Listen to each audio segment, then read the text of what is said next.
It's year 2 for Elliot Cadeau, and I think it's safe to say we're all expecting a massive jump.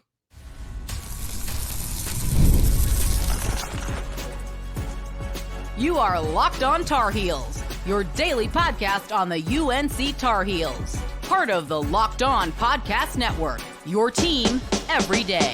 Hey there, what's up? It's Thursday, August 1st, 2024. Welcome into the Locked On Tar Heels podcast, the only daily North Carolina show out there.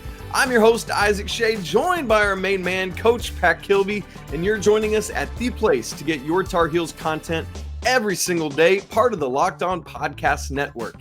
Thanks so much for making us your first listen or watch, and we want to send a special shout out to all the everydayers and all the members of the Locked On Tar Heels Discord that are joining us today. If you're not part of that Discord family, man, we would love to have you come join us. This episode is brought to you by our friends at GameTime. Download the GameTime app, create an account, and use code LOCKEDONCollege for $20 off your first purchase. Terms apply. Coming up on the show today, we are rolling along with our summer roster preview series where week by week, we look ahead at each member of 2024-25 Tar Heels. We've gone through all three of the freshmen, James Brown, Ian Jackson, Drake Powell. Last week, we started the sophomores. We hit Zayden High, and today we're going to wrap that up with our guy, Elliot Cadeau. We'll catch you up on how he did last year. We'll look ahead to this year. We'll speculate. All sorts of fun stuff. And we're going to start, as we always do, with Coach Pat Kilby giving us a quick rundown of Elliot's Bioblast and stats from his freshman season. Yeah, so Elliot's going to be an incoming sophomore, obviously a position point guard, height 6'1", weight 180 pounds. Jersey number is going to be switching up this year. Last year he was 2. Cormac had 3, but now that that's available, he's going to be number 3. Twitter at Elliot Cadeau, and Instagram at Elio, 3 L's there, ELLLIO. That's wild, dude. I don't know how you get to that, honestly. Yeah, for real. And here's what befuddles me, Pac, is because his Twitter is just so like run of the mill. It's like we always talk about like we love it when it's just dudes' names. Yeah, like the 3 L's. Anyway, keep going. Yeah, 3 L's. All right, so quick rundown of the 23-24 stats. 37 games played, 31 games started, 23.9 minutes per game, 7.3 points, 2.2 rebounds, 4.1 assists, 1.8 turnovers per game, 0.1 blocks per game, 0.8 steals per game. His plus-minus total was plus 337. Field goal percentage was 41.7%. Total of 101 out of 242 from the field on 6.5 attempts per game. 3-point field goal percentage was 18.9. Only where we're going is up. Totals 10 of 53 from the 3-point line on 1.5 attempts per game. And then free throw percentage was 64.8. 59 of 91 from the free throw line at 2.5 attempts per game. All right, Pac, thanks for getting us through all that. Obviously, we'll talk and reference some of those stats as we continue on with our Elliot conversation. But, Pac, here's the first thing I want us to discuss about Elliot. The first question for us to unpack, and it's this. Is there any Tar Heel on this roster whose off-season growth from last season to this season is more important than Elliot Cadeau? No, I don't think so. And, I mean, obviously we know he's a massive player for us because the position he plays, he's the point guard. He runs the show. So his growth is directly tied to the team's ceiling, and if he can develop that consistent 3-point shot and he's a deep threat, then, I mean, that growth in itself is going to be a major, major player for Carolina and really change the ceiling of the team. So I definitely think that his growth is the most important and the most valuable. And there's an argument to be made, I think, about Jalen Washington because there's much. That's a good point. Questions or concerns around what the front court's going to look like. But the bottom line is the backcourt makes the front court look good. And so if Elliot is stretching the floor with a consistent shot and he maintains the pace and the ability to spread the ball around like he did this past year, then that really changes everything for Carolina. So I do think that his growth is the most important. That's a great point about J-Wash as well. I think he would be second for me as well. But I would separate it for the same reason you did, just that the front court feeds off of the backcourt and needs Elliot to run the show. And, Pat, in thinking about answering that question, one of the things I was processing, and then you and I talked about it some, is to be very, very fair to Elliot, I know that there were entirely unrealistic expectations placed on the shoulders of this young man last season who reclassed on May 30th last year, enrolled at Carolina on June 10th, and then, oh, by the way, is expected to run this team. And I love the mindset that he had coming in of how many times last offseason did people say to us, oh, Elliot Cadeau isn't reclassifying to come and not start, right? We probably said that. I'm sure if we rewound the tape, we'd find that. But I love his humility to say hey, look, I'll play whatever role I need to play. And he started the year coming off the bench. But Pac, eventually, this team turned into the ACC regular champions. Eventually, this team turned into a number one seed in the NCAA tournament. And so, there was all that with the freshman reclassified version of Elliot Cadeau, who had those shooting numbers you just talked about. So all of that is a real thing. And now, with a full offseason of growth, with a full season's worth of experiencing high major college basketball, he's ready to roll. Yeah, I totally agree. Yeah, I think, and the biggest, sometimes you hear people talk about the sophomore slump. I just am not a believer in that. And I think the biggest jump a player will ever make is from his freshman to sophomore year. Because it's like what you just talked about. There's a year under their belt. They've gotten a feel for how things roll. And by the way, he did pretty darn good last year. That's right. Just minus the 3-point numbers. In every other aspect, he was very good. And I'll add in free throw shooting to what you just said. Right. Yeah. Just shooting in general, I think, was a question mark. But the rest, golly, for a freshman, a reclass freshman at that, like you mentioned, to come in and do what he did was phenomenal. Now that he's got a year under his belt, how much more comfortable and confident is he going to be? I tend to think he's going to be a lot more comfortable and confident in his shoes and play some really good basketball. I think that word you just used, Pac, and I'm so glad you did, because that's exactly what I wanted us to talk about next before we get to our first break, is whether it's the shooting, whether it's the leadership and the passing, how big a factor is confidence for Elliot in this growth that we're talking about? Well, I definitely think it's a big factor. And so I actually was just thinking about the Adam Lucas article that was written a couple days ago. He made a note in there about how Elliot Cadeau was actually kind of being vocal in practice and teaching and just using his role to talk to his teammates. And so that in itself tells me he's got some confidence. He's comfortable with the scheme. He knows what we're looking for. He knows what is expected, and then he's relaying that to his teammates. And so that shows confidence in itself, especially from the point guard. That's what you want. That's an extension of the coach on the floor. So just the confidence growth that I think we're going to see in him is going to pay major dividends. Yeah, I completely agree with you, Pac, on that. And man, I just can't wait to see what that how that then plays out on the court as we get to November and beyond. So we've been talking about this shooting. We're talking about Elliot, what a dynamic passer and assist man he is. We want to talk about some realistic numbers for those, get to some strengths and weaknesses in his game. And we're going to get to all of that coming up in just a second. Right after I tell you about GameTime. Going to MLB games this summer is one of my favorite all-time things. The game, the food, the people, everything that's part of that game day experience.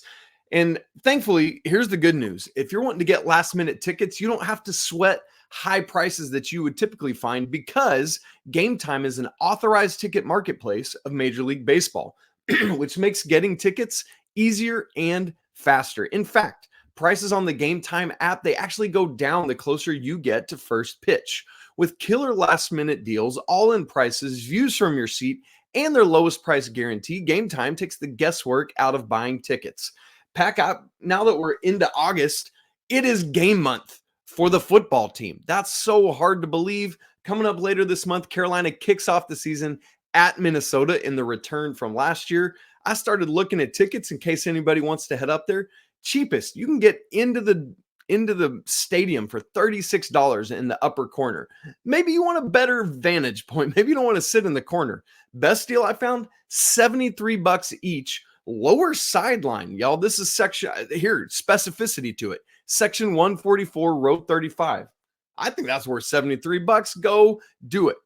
Take the guesswork out of buying tickets with GameTime. Download the app, create an account, and use code LOCKEDONCollege for $20 off your first purchase. Again, create an account and redeem code LOCKEDONCollege for $20 off. Terms apply. Download the GameTime app today. Last minute tickets, lowest prices guaranteed. Thanks so much for joining us here on Locked On Tar Heels today, part of the Locked On Podcast Network, your team every day. We're talking about Elliot Cadeau, and one of the main talking points with Elliot, obviously, Pack, the glaring thing that stands out as you look at his stats from last year is the shooting, both three-point shooting and free throw shooting, as we were talking about. Just as a reminder, last year, 18.9% from three, 64.8% from the free throw line. Pack, just to put some numbers to it, it wouldn't have been that massive of a leap to get to 20, 25, or 30% from three. For example, I ran the math on it. Just making one more three last year would have gotten him above 20%. Making just 4 more threes would have gotten him to 25%, and making 6 more would have gotten him to 30%. Pack, as you look at that growth from 18.9% up, what to you is a realistic percentage for us to look at? We're not talking bold prediction here. We're talking about real world. Yeah, well, I think so. If you look at it in terms of percentage growth, 30 is what I think is a realistic goal. But if you look at that, you might go, well, that's, going from 18 to 30, that's, 12% jump. But it's like you said, he's 6 shots away from being at 30%. And we know. And also, let me cut in and just say that's because the sample size is so small with 53 attempts last year. Keep going. The volume wasn't big. Right. And honestly, I do think that we'll need his volume to be a little bit more this year.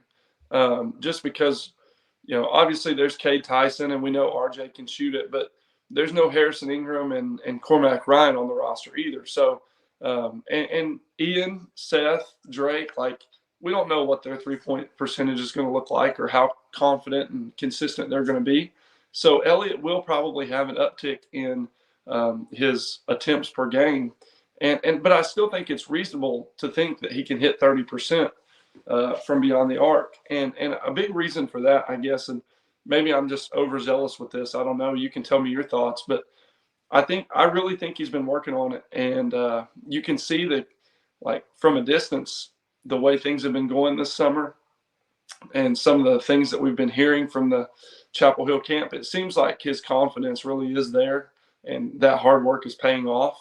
But, like I said, that is a 12% jump, but I do expect it to be around 30%. Right.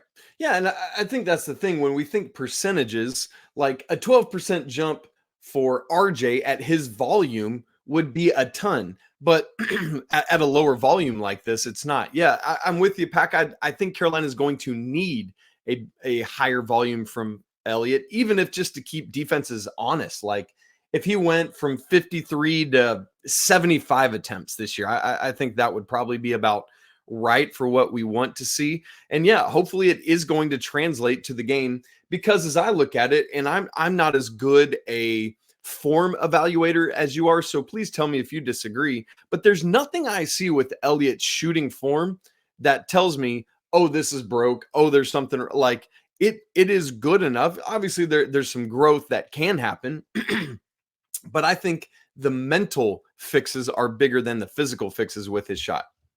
Yeah, I 100% agree. And if you watch especially his high school film, which granted, this is not high school, and I understand that. But he shoots the ball with confidence there, and we know he can shoot it. As he transitioned, reclassified, mind you, like we talked about, I think there was kind of that confidence of, can my shot actually translate to the next level? And when you have those kind of thoughts, then it becomes bigger mental fixes like you talked about of, oh, should I shoot that shot? I don't know if I'm ready to shoot that shot. Or, you're second guessing yourself, or you miss one and then you're down on yourself and it becomes a bigger thing. And so I think that he probably battled some of that last year.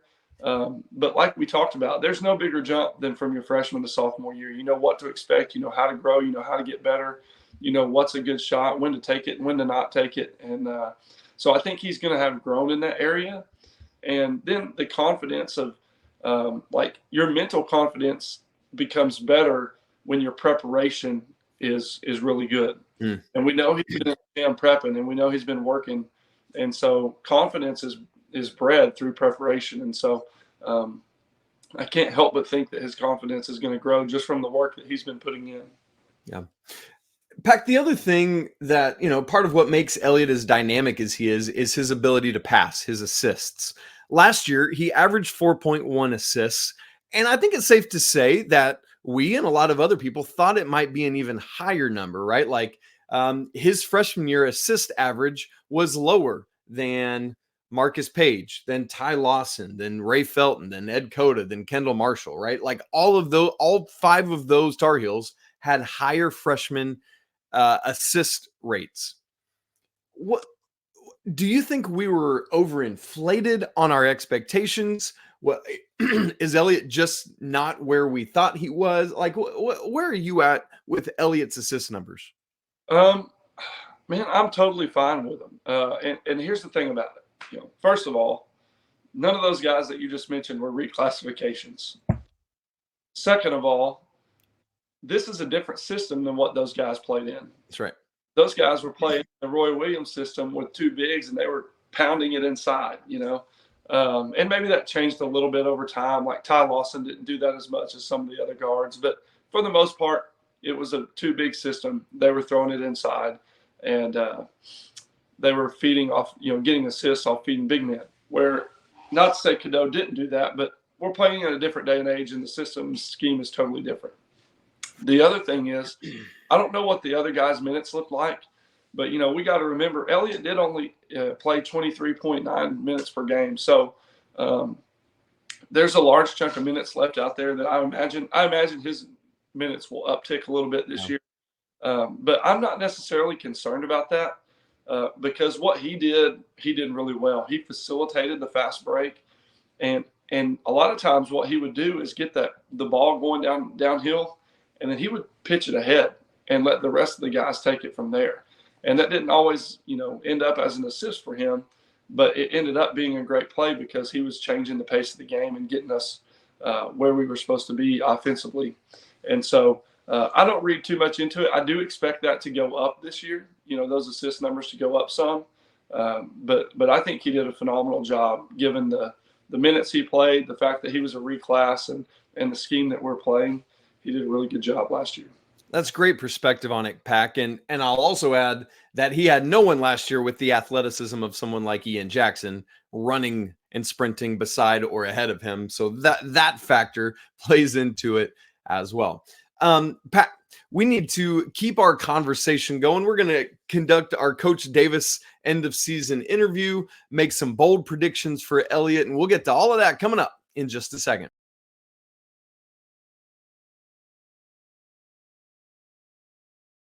When we do our player preview series, I always like to make Coach Kilby put on his Coach Davis mask and conduct an end of season meeting with the question, what would you tell this player are 3 things to work on before next season? And that's what these guys do at the end of every year. It's like, hey, we have a meeting with Coach Davis. Here's what you need to do to grow for next year. And so this is both like, here's an area of potential weakness that you really need to grow in, or this is already a strength and you just need to refine it.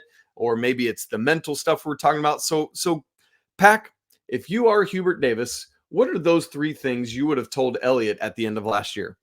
Yeah, so I think we'll start with something that we've already kind of hit on, and that's consistency in shooting from the 3-point line and the free throw line. So I think those are two areas where there could be growth.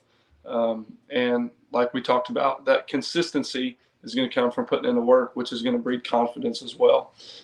Secondly, getting to the rim more. That is a major strength that Elliot has that we need to take more advantage of, because I think he was only shooting like 1.5 free throws per game.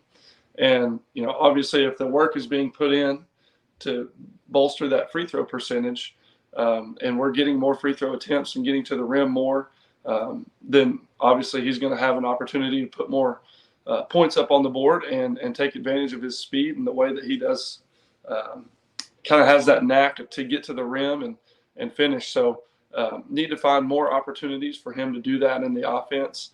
And then lastly, I think a big thing is because of the, I don't know lack of size, I guess would be a good way to put it, just bolstering up in the weight room, getting stronger, more explosive. I don't necessarily think defense is a weakness per se, but there are times when he was switched last season that players just went right at him. Yeah. And so just, being able to strengthen up, becoming a little bit more explosive, I think will be a big factor for him to improve defensively as well. I looked at the number as you were talking there on those free throws, just to give it some more specificity. He averaged 2.5 free throw attempts a game last year, but still a lower number than what it could be. I'm right with you.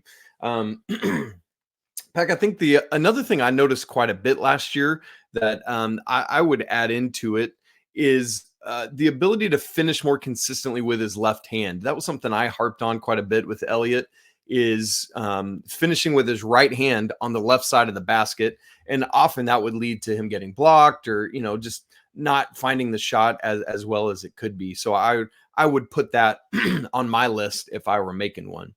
Pack, let me ask you this question. I think it would be, we start thinking about how big a deal it is to get your entire starting backcourt back intact.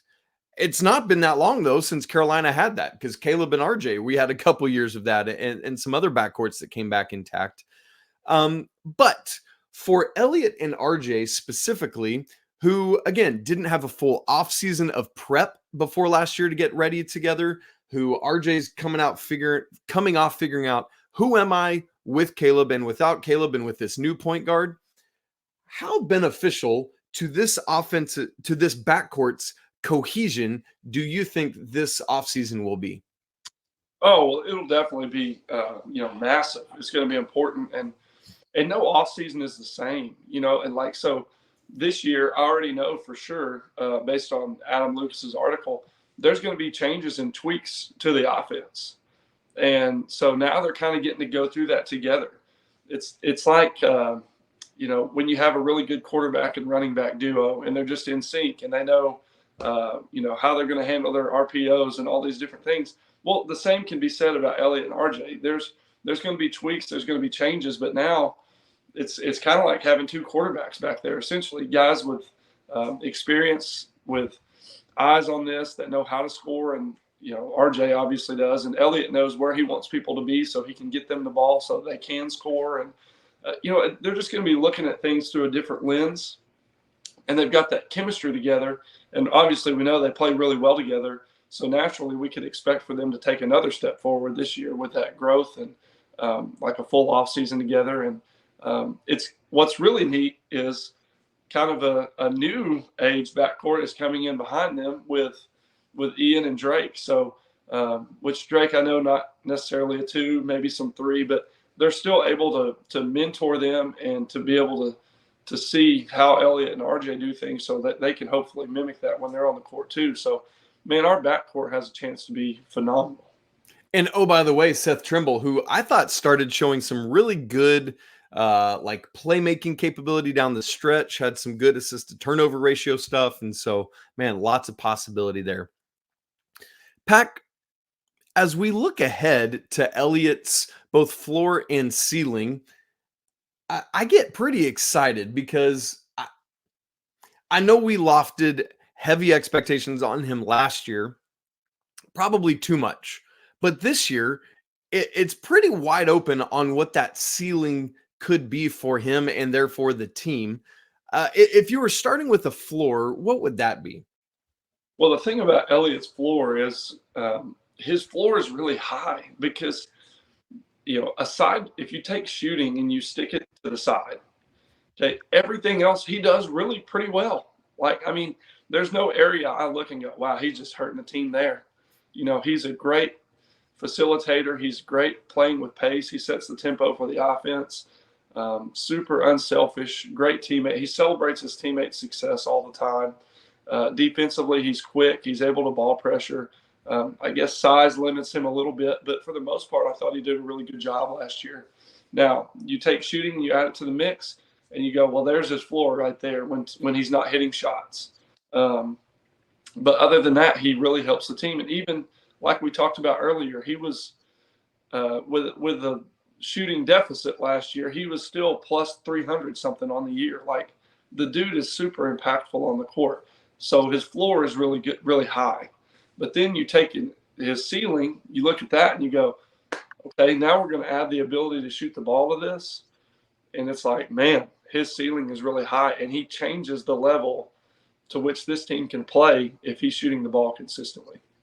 Mm. And then what I love about that is that then even frees up RJ more. It frees up Cade Tyson more, all the while he's facilitating to those guys or drawing, there's just a lot of possibility there with more. Here's another thing, Pack, that I think impacts his ceiling. You talked earlier about, potentially playing a bit differently offensively. If we have more of a 5-out system or at least a big that's floating in and out more, how much more does that open up the lane and the rim for Elliot, for Ian, for RJ to get to the rim unencumbered by a shot blocking, rim protecting big from the opposition? I think that affects the ceiling as well. And that could be a really helpful thing to this whole conversation. Pack, let's wrap up today by making a bold prediction for Elliot Cadeau's 2024-25 season. Okay, my bold prediction is that Elliot finishes the year 30% from behind the three-point line. 30? 33. 33. I like it. If you said 30, I was going to make you be bolder. I don't feel like that's bold enough. I like 33. That's good. Pack, as I think about my bold prediction, I really like the context you gave earlier, like thinking about his assist per game numbers last year. It's easy for us to just look at the numbers and not think contextually about what facilitation looks like in the Hubert Davis era, for example, versus what facilitation looked like in the Roy Williams era. That said, my bold prediction is for Elliot Cadeau to lead the ACC in assists per game this year, and I'm going to go 8 a game. Bold predictions, right? They got to be wrong. Shoot for the moon, you land among the stars, even though that phrase doesn't make sense because the moon is closer than all the stars. But there you go. Because if I say 8, like if Elliot landed south of that at like 6.5 or 7 assists, I would love that, especially combined with what you're talking about from a shooting standpoint. So, man, it should be a fun sophomore year for Elliot Cadeau, and I can't wait to see it, especially if he's bringing that confidence, that vocal leadership that you talked about, mixed with what should be better statistical numbers as well. It's going to be great. All right, gang. Next week, we're going to continue our roster preview series. We'll be talking Ven Allen Lubin, who, by the way, should be a big recipient of Elliot Cadeau's growth. We will talk about him. If you're not subscribed to the show on video and audio, make sure you do so that you don't miss a second of Locked On Tar Heels. If you're not part of our Locked On Tar Heels Discord community, we'd love to have you come on in. The link is in the show notes, and it's free to join. Literally doesn't cost you a thing. Come for the Tar Heels, stay for the community. It's always a great day to be a Tar Heel. We'll be right back tomorrow with you, but until then, peace.